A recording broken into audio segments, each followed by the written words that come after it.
The epic and unbeatable Scrabble. The nerds with attitude. To the N.W.A. or Dragon Brothers, whichever one you're listening on. I am OldHunterRage. Welcome to a new segment, I guess, if this becomes a thing, called Raging Solo, where I will be talking about, by myself, just my taste in music and probably like some, upcoming and just released albums, which brings me to today's subject matter. I will be talking about Trivium's newest album called In the Court of the Dragon. I was particularly super excited about this album, so I felt like I needed to talk about it. So it came out October 8th. That was another big deal. It came out the day after my birthday, so I felt like I really needed to talk about it. And this is my favorite band, Trivium, from Orlando, Florida. They once called themselves the next Metallica, and at this point, it is definitely starting to come true. You can quote me on that because I love them that much. So this is their 10th, their 10th studio album. A follow-up to last year's What the Dead Men Say, which was a quick turnaround for a new album, and I was quite surprised because as soon as they released that last album, they were like, yeah, we're already working on the next one. So that was exciting. A tiny bit of backstory, because I will be referencing some of their other albums during this. My favorite album of theirs is 2008's Shogun. Every song on that thing is a masterpiece. It holds probably my favorite of their songs, called Throes of Perdition. Shit's heavy. It's got Greek mythology. Just go listen to it. I might put links to their albums or something. I have plenty of playlists of theirs. But enough messing around. Let's go ahead and get into this. I will go track by track. I'll try to keep this somewhat brief. I know for some of them it's not going to be brief, because some of them are fantastic. And so we start in the Court of the Dragon. The first track is called X. It's just like it's like a minute and a half instrumental. It just kind of sets the tone for what the album is going to be.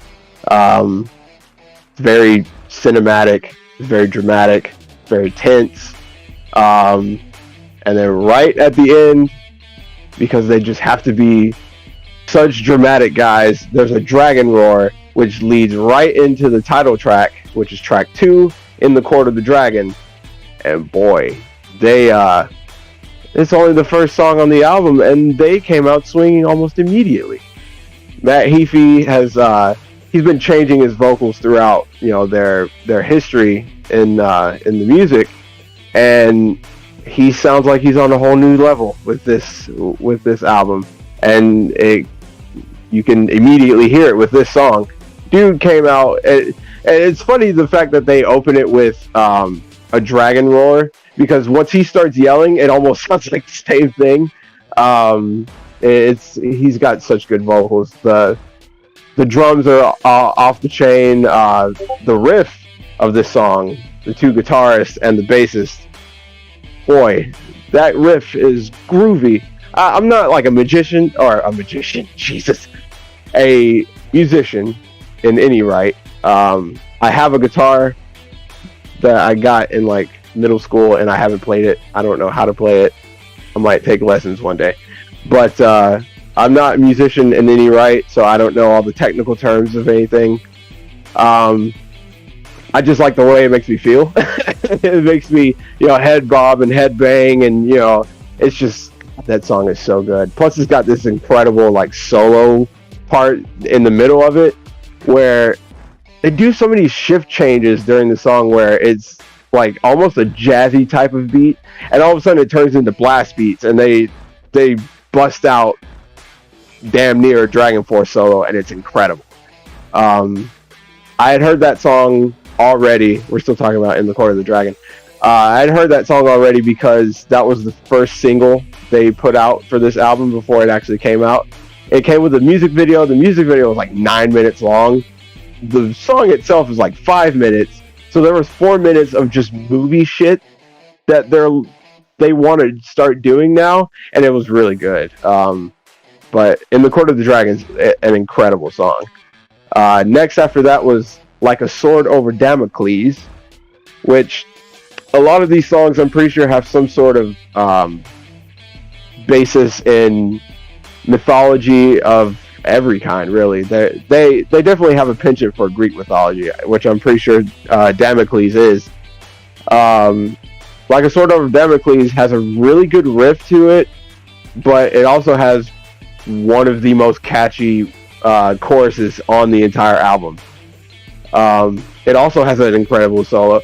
I'm starting to realize that they a lot of their songs do have incredible solos, but there's been, since Shogun, they started to not particularly shy away from doing solos, but it seems like they're starting to make a comeback with the really big ones, which is something I'm definitely a fan of, because it's kind of the reason I like heavy metal music.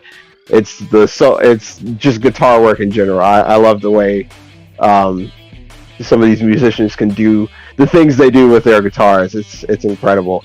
And then after that, it's Feast of Fire, which is, I would say, probably the only radio-friendly song on this album. By radio-friendly, I mean, honestly, I would listen to any of these songs if they came on the radio, but that's just because I'm a big fan of this band. Feast of Fire would be that kind of song that they don't scream a lot in this song. It's got a very catchy chorus to it. I pretty much relate to the lyrics and everything. It's got a catchy opening riff to it. It's everything you could hear on the radio. So that doesn't make it bad. It's still a really good song. The way the intro starts kind of muted at first is really cool until it builds into something. That song's still good. There's nothing wrong with it being a radio song. After that is A Crisis of Revelation, which is actually, I didn't particularly like this one at first. Well, not that I didn't like it. I just was sort of impartial to it. I was like, it's okay when I first heard it. Of course, this album came out 10 days ago, and I've listened to this album almost every day, something like that. It feels like it. Crisis of Revelation definitely grew on me, because it immediately opens with the exact type of beat and guitar work that I enjoy in heavy metal. It's one of those songs that starts off strong and it doesn't let up until the very end of it. It also has an incredible song. Just kind of assume that all these songs have really good solos in them. Crisis of Revelation is definitely no slouch on this album. It definitely keeps up with the rest of them.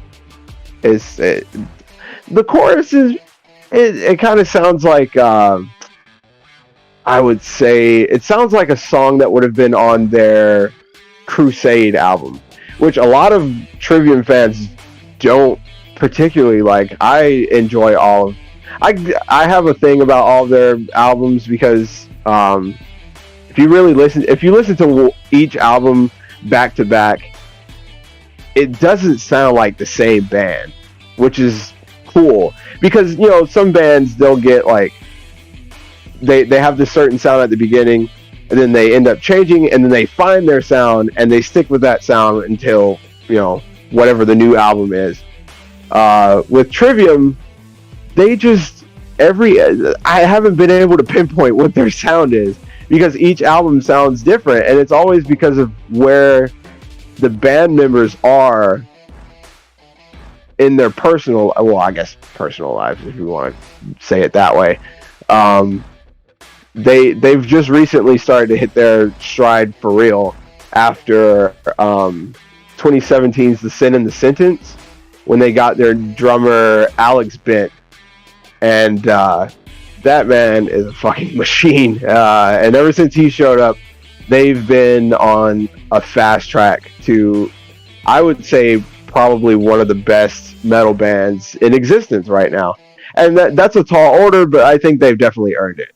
And they most certainly earned it for me with this next song. And the next song after Crisis of Revelation is called The Shadow of the Abattoir, which is my favorite song on this entire album. This thing is, let me check, it is 7 minutes and 11 seconds. I kind of like long songs. I'm one of those people. The Shadow of the Abattoir starts off like, it sounds kind of sad at the beginning. And they just hit, the way Matt's vocals come in during this song is, he's so quiet and like melodic and almost melancholic, and it's just, it feels so dreary, which leads into, again, the catchiest chorus on this entire album, in my opinion. Anyway, it might not be that way for a lot of other people. This song is just an absolute beast of a song. It's one of the best. It's definitely the best song on this album, in my opinion. Which, fun fact, if you didn't know what an abattoir is, I didn't either when I heard the song for the first time. So I looked it up. An abattoir is a slaughterhouse. So there's that. The chorus is incredible.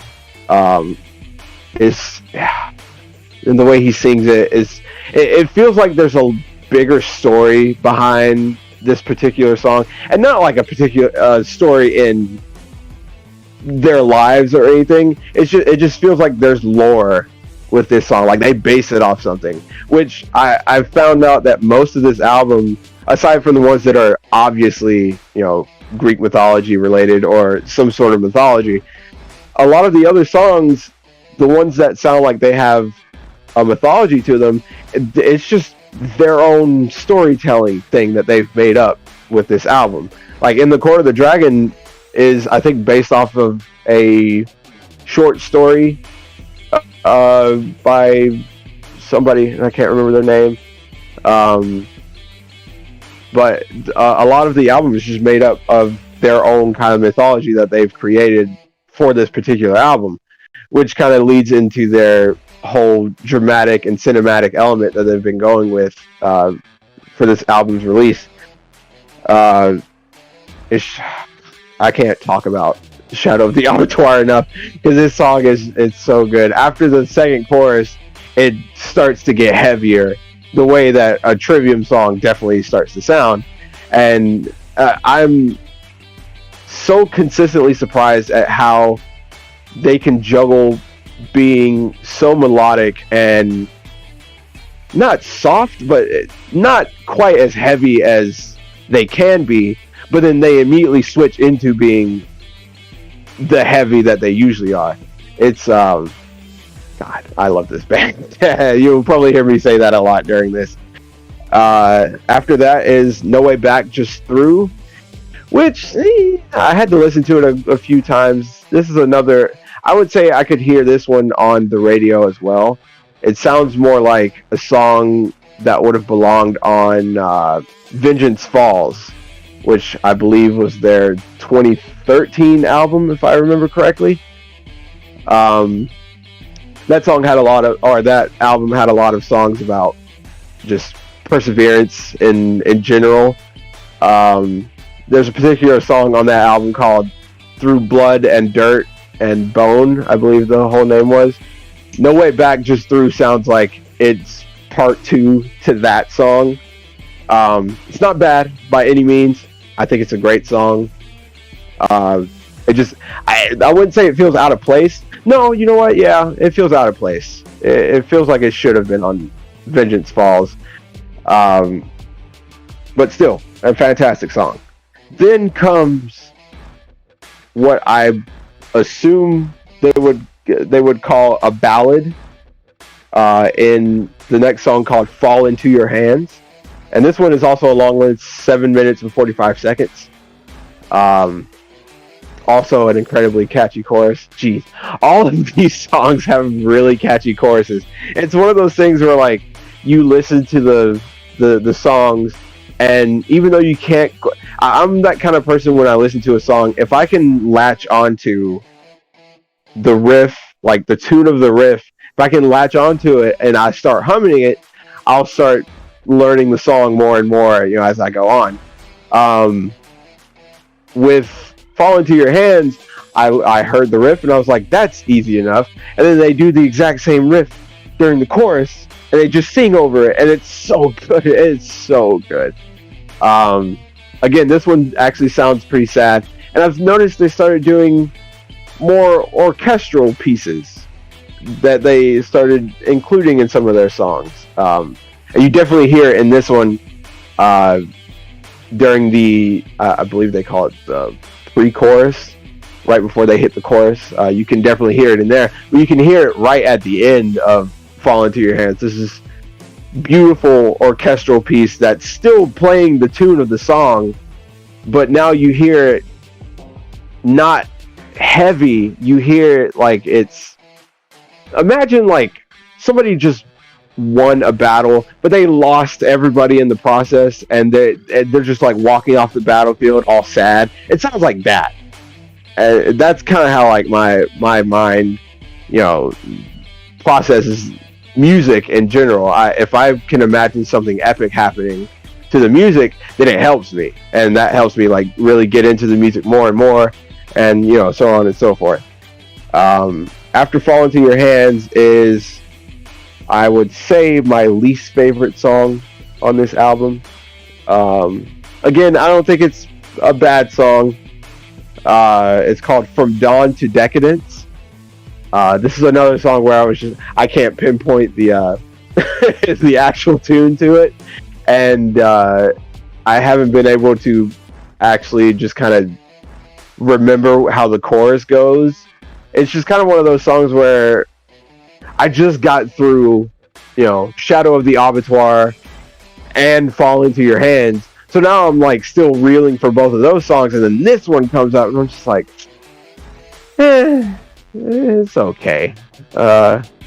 It's going to be for a lot of other people, I would say. This one sounds like it should have been on Sin in the Sentence, 2017. Kind of sounds like, what was that song on there? It was like Thrown Into the Fire, or the Revanchist. I can't remember how to pronounce it. It sounds like one of those songs if you go back and listen to that album. So again, it's not bad. I just wasn't my favorite. And then we close out the whole album with the Phalanx, which is a song that they did in collaboration with Bethesda, because they did it for the Elder Scrolls game, which that was a shock, because I think Bethesda had some stream with the Elder Scrolls team or something like that, and Trivium showed up and was like, yeah, here's a new song, and it was the Phalanx. The Phalanx definitely sounds like it should be on Shogun, because if I remember correctly, the Phalanx is a Spartan battle formation or something like that. I can't remember, but this one sounds like it should have been on Shogun. It even kind of just sounds like I could have heard it on What the Dead Men Say as well. Maybe Vengeance Fall. A lot of songs on this album definitely take influence from previous albums and such, which is, it's cool because, like I said, they sound different in every album, and even though they sound different in this one, you can still hear some of the other albums in it.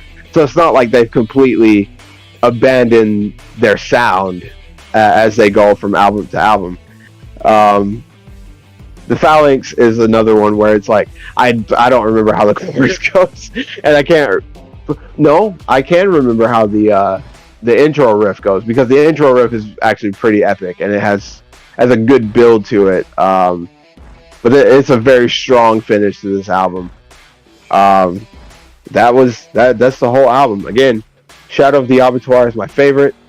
If you're a lover of heavy metal, or if you're just looking to dip your toe into heavy metal in the slightest, I would definitely recommend this band. I don't know if I would recommend this album almost immediately. I would say you should start off with Silence in the Snow, because that's one of their not quite as heavy albums, mostly because Matt Heafy, I believe he blew out his voice during a concert. So Silence in the Snow was around the time where he was still working on rebuilding his voice, so he did no screams or growls or anything on that album. Shockingly enough, the title track of that album sounds like the opening of Batman the Animated Series. Go listen to it, I dare you. You'll see what I'm talking about. But yeah, that's really all I have for you. If you, like I said, if you're looking to get into heavy metal, I would definitely give this band a try. If you haven't listened to this album and you are a fan, go. If you're a fan of this band and you like the majority of their stuff, you're gonna love this album. It's an incredible album. It's definitely one of their strongest. It's not the strongest, and it's not my favorite. Like I said, Shogun is. It's gonna take a lot for Shogun to be knocked off the top, but this one is probably, I would say, like top 5 for sure. Which I don't know. I might do more album reviews for them. I might just go through their whole discography and talk about them, or I don't know. I might try to convince the other guys to listen to them, which is going to be a hard task, and I don't think I'll succeed, but I can try. But if you like this video, please like it, comment, tell me what your favorite Trivium album is, tell me what your favorite band is, and tell me your favorite album by them, or your favorite song. Just tell me whatever you want about music, because I do very much enjoy talking about music, and I know there's a lot of people out there who also do. So here's a spot for you to come talk about it, and I'll most likely be down there talking about it as well, which would be great.